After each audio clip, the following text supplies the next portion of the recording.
The pump had not worked since March.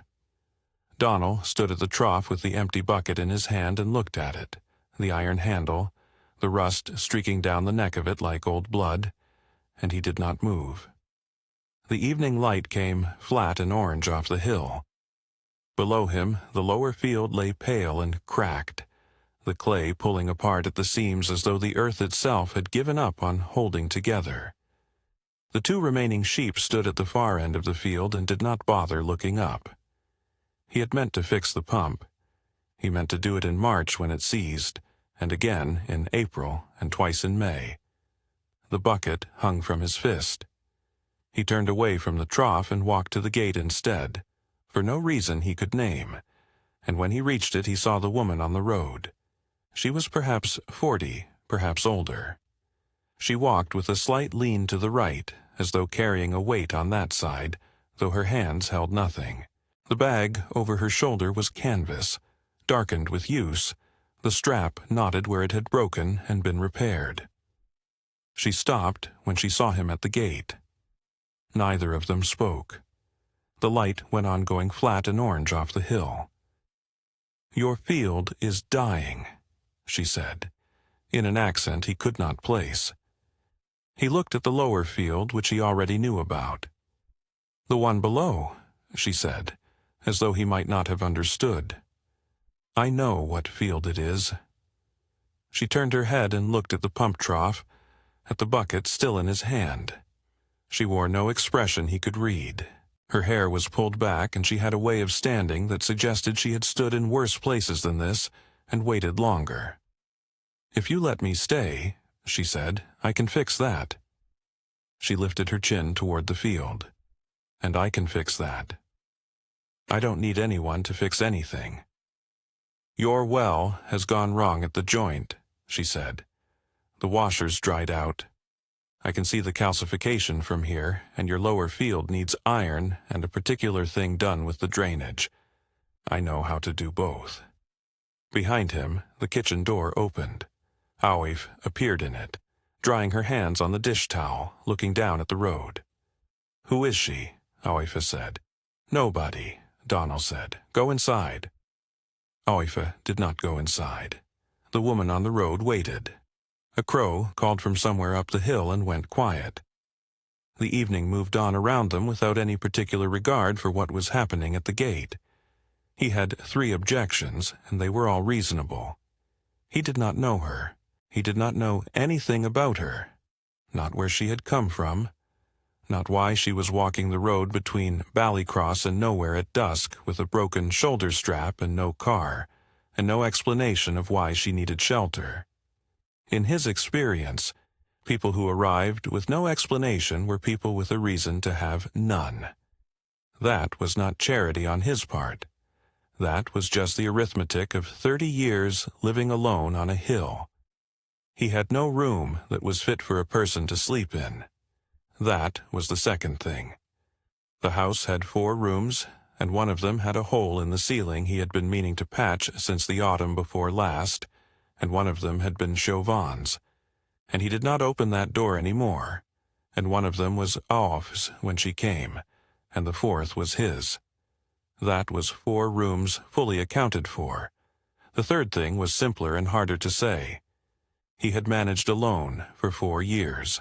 He had not managed well, perhaps, but he had managed without owing anyone anything, without anyone witnessing the particular state of the lower field, or the broken pump, or the deterioration of the stone wall on the east side that had been falling since February, and that he kept meaning to see to.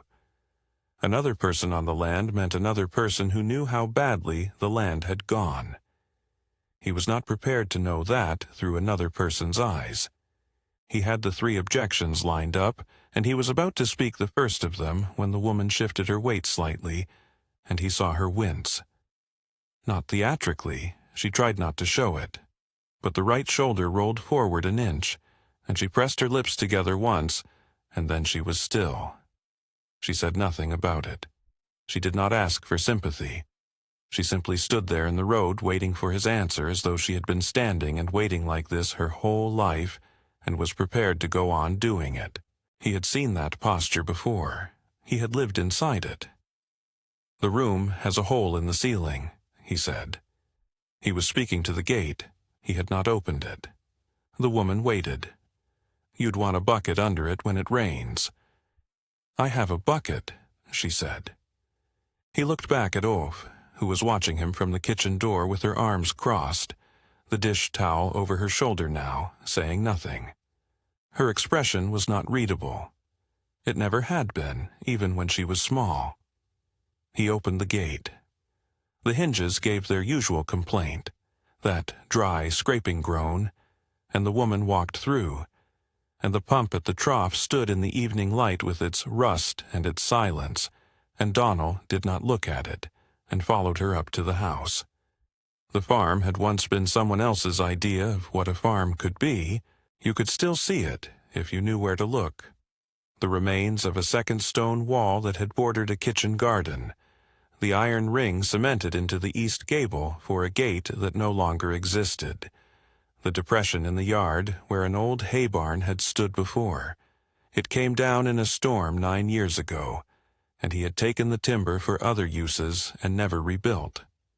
The outlines of ambition were everywhere in the stones.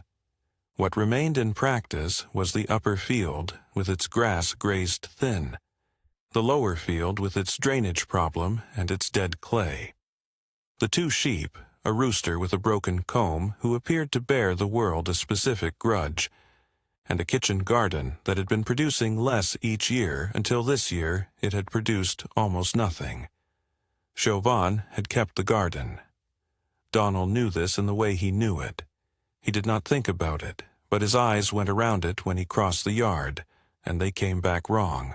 Mira, she had said her name once, quietly, when Aov had asked, was given the room with the bucket. She did not complain about the bucket. That night, after Aov had gone to sleep, Donald sat at the kitchen table and listened to the sounds of an unfamiliar person in his house, which were very small sounds.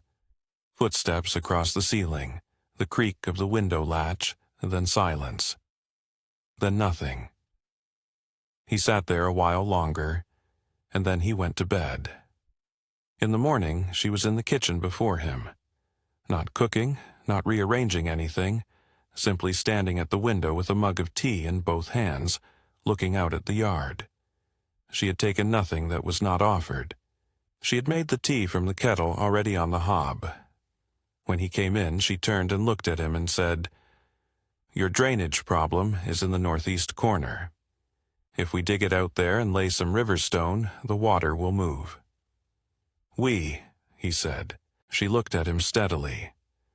"I can do it myself if you show me where you keep the spades." She cooked that evening. Aoif had gone to the village in the afternoon for flour, and when she came back the kitchen smelled of something that it had not smelled of in years. Something with cumin and something else, warm and low and old. Oaf stopped inside the doorway and stood there with the flour in her arms. Mira was at the stove with her back to them both. She was humming something, barely audible, a sound more felt than heard. The kitchen was full of steam and that smell, and the particular late afternoon light that came through the west window and lay across the table in a long bar. Oaf put the flour down. She did not go to her room as she usually did before dinner. She pulled out a chair and sat at the table and watched. Mira did not seem to require anything from this. She went on cooking at her own rhythm, unhurried, adding things from small amounts she had gathered from the garden. Not the dead rows of it, but the corners, the places with the wild herbs that had seeded themselves and been ignored. Donald came in from the yard and stopped. The 3 of them sat down to eat. He ate without commenting. The food was not at all like what he made, which had been working food, fuel, things cooked to be sufficient. This was something different. He found that his spoon had been going to the bowl more times than necessary, that the bowl was empty faster than it should have been. He ate a second portion. He had not done that in 4 years. Awif asked Mira what the spice was. Mira told her. Awif asked where she had learned to cook like this. Mira said, "My grandmother, in a country that doesn't exist anymore." She said it without particular sadness, as a fact. Oif looked at her a moment, and then asked a different question, about the herb from the garden, and Mira answered that one too. Donald carried his bowl to the sink and washed it, and went out to check on the sheep. The night had come by then. He stood in the field and listened to the dark. The rooster was quiet for once. The sheep moved in the upper field, their sounds distant and soft. He stood there longer than the sheep required. He was at the pump 3 mornings later. Not fixing it, just working.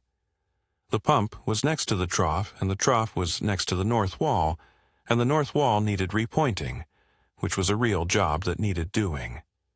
He was mortaring the wall, his back to the pump, and he had been at it for an hour without thinking about the pump once, which was something he had not managed since March. Mira came out of the house with 2 mugs of tea, and set one on the wall beside him without speaking. She took her own mug and went around to the far side of the trough and crouched down and looked at the base of the pump with her head tilted, the way a person looks at something they have already partly solved. He worked on the wall and did not look at her. After a while she stood up and went back inside. The mug sat on the wall beside him, the tea going cold. He did not touch it until she was gone, and then he picked it up and drank what was left of it, which was not much. He told himself, "She is useful. She has earned her stay several times already, with the drainage, with the food, with the way Eoif sits at the table now instead of disappearing after an hour. She is useful, and she will move on, and that is that." His hands pressed the mortar into the gap in the wall. He worked until the tea was forgotten. Oif had been sitting at the kitchen table for 20 minutes when Mira came back from the lower field, and Eoifi said, "Where did you come from, before?" Mira set her boots by the door. "Romania, originally." "And before here?" "Several places." "Are you running from something?" A pause. Mira turned from the door. "I am going toward something," she said. "I don't know exactly what." Oif turned her mug on the table. "He lost someone," she said. "My mother, 4 years ago." Mira sat down across from her.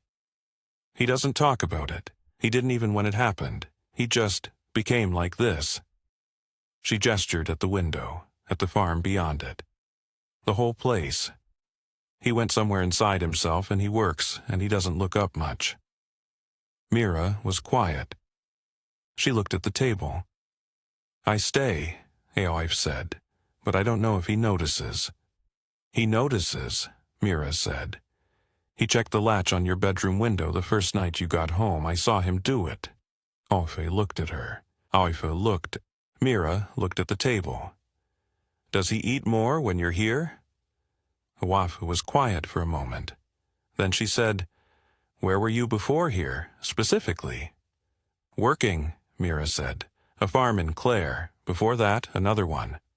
I move when the work runs out." "Does the work always run out?" Mira looked at her across the table. "Ask me in the autumn," she said. It was a clean answer, one that told Eoife that the subject had edges and she had found them. Eoife respected this. She stood up and put the kettle on. He had gone to the far side of the upper field to check the fence, which was legitimate, and stayed for 20 minutes longer than the fence required. The field was doing better. You could see it in the grass. Something Mira had done with the soil in the corner where the drainage had fixed had worked outward in a way he hadn't expected. The green was different there. Not dramatic, but real. He crouched and took a handful of the soil and opened his hand and looked at it. Dark, moist, cohesive. Not the clay-gray dust of the lower field. He didn't know what she had done, and he had not asked. He dropped the soil and stood. Below him, the farmhouse was quiet in the afternoon. He could see the kitchen window and the light behind it. 2 shadows crossed the window, Eoif and then Mira, and stayed visible for a moment and then moved away. He watched the window for a while, the empty light behind the glass. He turned back toward the fence and found a post that needed attention and worked on that instead. It was a Saturday evening, the light still long and the air still warm. Aoife had come out to help Mira with the kitchen garden, which had become a project, not Mira's project, not Aoife's, but something they had drifted into together over the past weeks that neither of them had named. The dead rows were gone. New seedlings had been planted in their place. The corners of the garden that had run wild were being gradually brought into order, though not an order that erased everything, more an order that worked with what was already there. Mira was on her knees at the far end of the garden, working something into the soil with her fingers. Aoife was beside her, not doing the same thing but close, talking about something. Donald could hear the low run of her voice from the yard but not the words. Then Mira said something, and Aoife laughed. Donald was at the yard wall with his arms on the stone. The laugh was his daughter's real laugh, not the performance of laughing that people do when they feel they should. He had not heard it in a long time. He turned away from the wall and went inside. He sat at the kitchen table for a while without moving. Then he got up and found the set of tools he had not touched since March, and carried them out to the pump trough and set them on the edge of the stone. He did not fix it that evening, but the tools were there.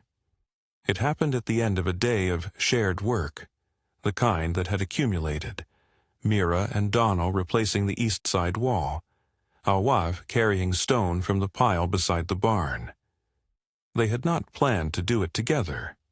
It had started as Donald's task, and Mira had appeared with work gloves and a look that was neither asking for permission nor offering to take over, and he had not told her to leave. And then it had been the three of them for most of the day, the wall going up, course by course. They were finishing. Aoife had gone in to start dinner. Mira was packing the mortar bucket and Donald was setting the last few stones, and the light had gone to that particular shade of deep amber that meant an hour left, and then the dark. Mira said, "Aoife told me about your wife." He was quiet. He set a stone. The stone went in solid, and he tapped the edge level and did not look up. She said the garden was hers. He set another stone. The light moved on the wall. "I didn't know," Mira said.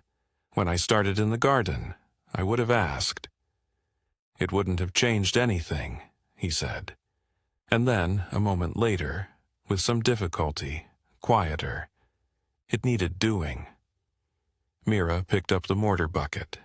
She looked at him for a moment, not pressing, not waiting for more.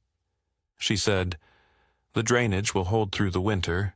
The lower field should come back strong in the spring." A pause. "You'll want to check the pipe at the northeast corner in October, just to be sure." "Where will you be?" he said, "in October?" She didn't answer immediately. The light came off the new stone of the wall. "I don't know," she said. It was a true answer. It was not a kind answer, but it was a true one. She went inside. Donald stayed at the wall with his hand still on the last stone, which had already set, and there was nothing more to do. And he stood there anyway.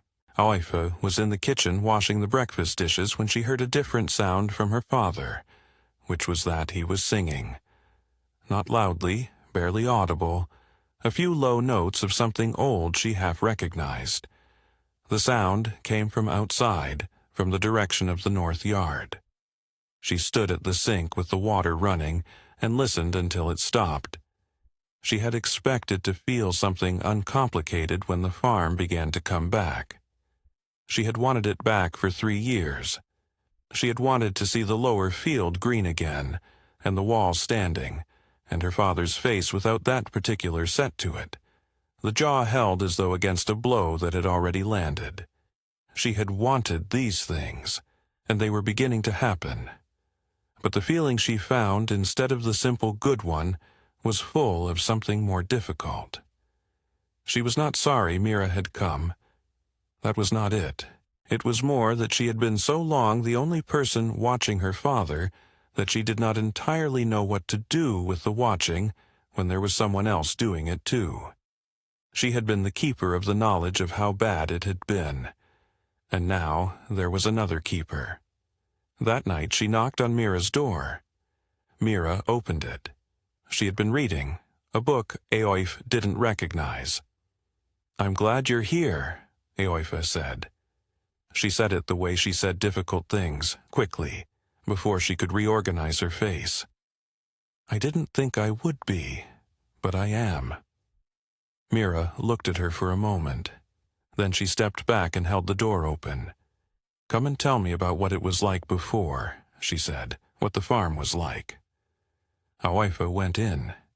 She sat in the chair by the window and she talked, and Mira listened, and the bucket in the corner stood empty because it had not rained in a week and had no reason to be used. But it was there. The pump seized at the joint in the first week of September when the nights began to turn. Donald was on the road to the village when Eoifa ran to catch him at the top of the lane, and she said the word flooding, and he turned around and ran back. The pipe had gone at the joint he had known about since spring, the one he had never fixed, and the water was running along the base of the north wall and beginning to find the lower field, which would undo 6 weeks of drainage work in a matter of hours if it got into the northeast corner. Mira was already there when he arrived, knee-deep beside the trough with her hands on the joint, water running over her wrists and her arms, and she looked up at him and said, "I need the wrench, the large one, the shed." He ran. He had not run in 4 years. He brought the wrench and went down beside her in the water without thinking about his boots, and she guided his hands to the joint, and he held the pipe while she worked the wrench. And they did not speak, just worked. And Eoif stood above them passing tools, and the water was cold. It took 40 minutes to stop the flow. When it was done, they were both soaked from the waist down and breathing hard and sitting on the edge of the trough with their feet in the puddle. Eoif brought a towel and then went back for another one. The lower field was wet but not ruined. They had been in time. Mira sat beside him on the edge of the trough with her wet hair across her face and her hands between her knees, and she began to laugh. Quietly at first, then fully, at the state of them. He looked at her. One morning, he came around the corner of the barn, and she was standing in the yard with her face turned up to the sky, eyes closed, the way an animal stands in the first real warmth after a long cold. She did not hear him. He went back the way he had come. Another time, late, he was coming down the stairs when he saw her through the half-open kitchen door. She was sitting alone at the table with both hands wrapped around a mug, not drinking. Her shoulders dropped, the particular looseness of a person who believes they are not being watched. The candle on the table put the left side of her face in shadow. He did not go in. He went back upstairs and lay in the dark for a while before he slept. He found her at dusk at the edge of the kitchen garden, standing still in the way she sometimes did at the end of a day, her hands in her pockets, looking at the rows. He had something in his hands, a small packet, seeds, from the village, a specific variety she had mentioned once, offhand, as something she had not been able to find in this part of the country. He held it out without explanation. She looked at the packet. She looked at him. A thing crossed her face that she did not perform. She took it. He turned to go back to the house. He had made 3 steps when she said, "Donald." He stopped. He did not turn. "Thank you," she said. He stood there a moment in the cooling air with his back to her. Then he went inside. The pump at the trough stood fixed and functional in the last light, the iron clean where he had worked the rust off with a wire brush the week before, the new washer in, the joint sealed. You would not know from looking at it that it had been broken for 6 months. You would not know what it had cost him to let someone see it. October came, and the lower field turned green, not dramatic, not sudden. Donald was at the upper field with the sheep on a Tuesday morning, and he looked down and saw the color and stopped walking. The green was pale, early, not yet full, but it was unambiguous. The field was waking up. He stood there a while. Then he went down to look at it properly, to walk the northeast corner where the drainage had been fixed, to crouch and take the soil in his hands. It held together. It smelled right, that iron, wet stone smell of soil that has had water moving through it properly. Mira came out of the barn. She had been working in there, making the barn into something usable again, slowly, without announcement. She crossed the yard and stopped at the fence above the lower field and looked at it. "There," she said simply, not to him specifically, to the field. He was still in the field, his hands on the fence post. The morning light came off the green. Awif appeared in the kitchen doorway and saw them both looking and looked herself. And then she went back inside, and the sound of the kettle reached them through the open window. The rooster came around the side of the barn, stopped, and looked at the lower field too. Then he walked on, apparently unsatisfied. The pump stood at the trough, quiet, doing its ordinary work. The bucket hung beside it on its hook. They were all in the kitchen when the light changed, the three of them, after dinner. Awif at the table with something she was reading. Mira at the window watching the rain begin. Donald at the sink. The rain came in without drama, an October rain, purposeful and even, and the sound of it on the roof was the sound the roof had always made in rain. Mira turned from the window and said nothing. Awif turned a page. Donald dried his hands on the cloth by the sink. He heard the pump outside, faintly, the sound of it under the rain, doing what it had been built to do. The downstairs window had misted. The kitchen was warm. Nobody spoke for a while. The rain said everything the rain had to say. I had told myself, for 4 years, that I did not need anything I did not already have. That was not a lie exactly. It was something smaller and worse. It was the truth made into a wall. I worked. That was real, and I stand by it. I kept the land, or tried to. I stayed on the hill when leaving would have been easier, and I know the value of that. But there is a kind of staying that is not different from leaving, where you are physically present and gone in every way that matters, and I was practicing that for longer than I want to put a number on. She arrived with nothing I had asked for and everything the land needed, and for a long time I called that useful and let it go no further. Useful was a category I could manage. Useful had a shelf, a place, a limit. What she did that I had not budgeted for was stay past the point where she had been only useful and become something I did not have a category for. And I found that I did not build a new category the way I would have built a wall. I let it be without a name for a while. The cost of having stayed closed. I cannot put it back. The years in the house when Awif sat at the table, and I was not really there, when the garden went to seed and I let it and told myself there was nothing to be done, those years are paid. You do not get them back by opening later. You just stop spending. What I know now that I did not know before is that opening is not weakness in the way I thought.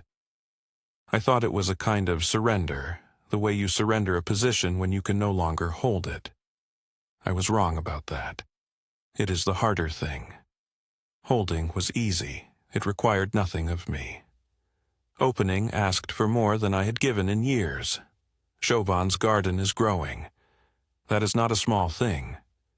Mira did not take it from her. That was what I was afraid of, that anything new on that ground would be a replacement, a covering over. But the seeds that Mira put in grew alongside the wild herbs that Chauvin let run, and what is there now is not one thing or the other. It is both. That is not nothing. There is a bucket in Mira's room that has been empty for weeks now because the ceiling was fixed in September. She does not move it. I have seen it there. I do not know what she keeps it for. I think I know. The lower field is green.